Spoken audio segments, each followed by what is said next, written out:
ঈদের রাতে 2 রাকাত সালাত আদায় করে কোন রোজাদার বান্দা যখন আল্লাহ তাআলার কাছে দোয়া করতে পারবে, আল্লাহ তাআলা তাকে 3টি বিশেষ মর্যাদা দান করবেন, যেটা 3টি হাদিসের কম্পাইলেশন আমি কোট করেছি।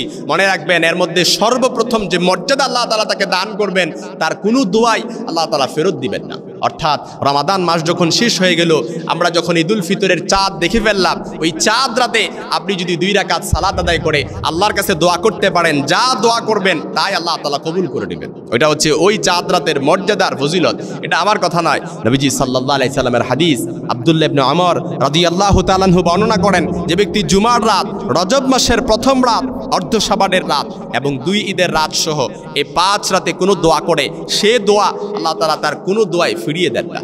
সুবহানাল্লাহ বিহামদি। মুসান্নাফ আব্দুর রাজ্জাকের মধ্যে হাদিসটি কোট করা হয়েছে, ঈদের আগের রাত তথা চাঁদ রাতে ইবাদতকারীর জন্য আল্লাহ তাআলা জান্নাতও ওয়াজিব করে দিয়েছেন। এটা হচ্ছে 2 নাম্বার ফজিলত, 2 নাম্বার মর্যাদা।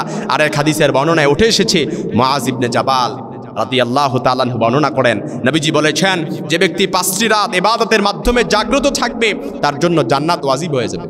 সুবহানাল্লাহ পড়বেন না?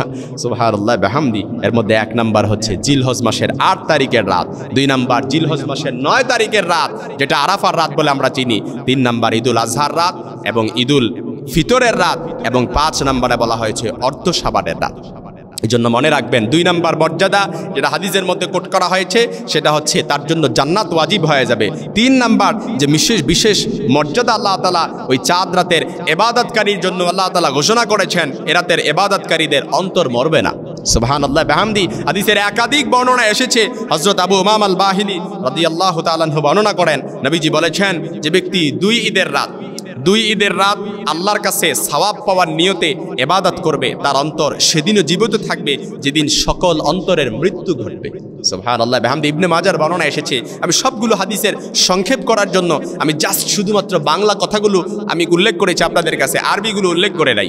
জাস্ট বাংলা কথাগুলো আমি এখানে নোট করে নিয়ে আসছি এবং আরবিগুলো এখানে আছে, তবে আমি আরবিগুলো আপনাদের কাছে পেশ করে নাই, শুধুমাত্র বাংলা কথাগুলো আমি পেশ করেছি যাতে আপনাদের বোঝার সুবিধার্থে।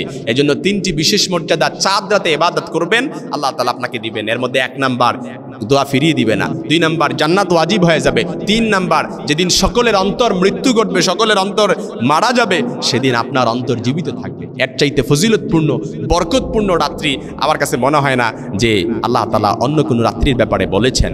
আমরা তো জানি লাইলাতুল কদরের রাত্রি, এটাও মর্যাদাপূর্ণ ফজিলতপূর্ণ রাত্রি, কিন্তু উম্মতে মুহাম্মাদির জন্য আল্লাহ তাআলা কিছু বিশেষ রাত্রি দিয়ে দিয়েছেন, যে রাত্রিগুলোতে ইবাদত করে উম্মতে মুহাম্মাদি অন্য উম্মতদের চাইতে, অন্য নবীদের উম্মতদের চাইতে সবচাইতে বেশি এগিয়ে যাবে।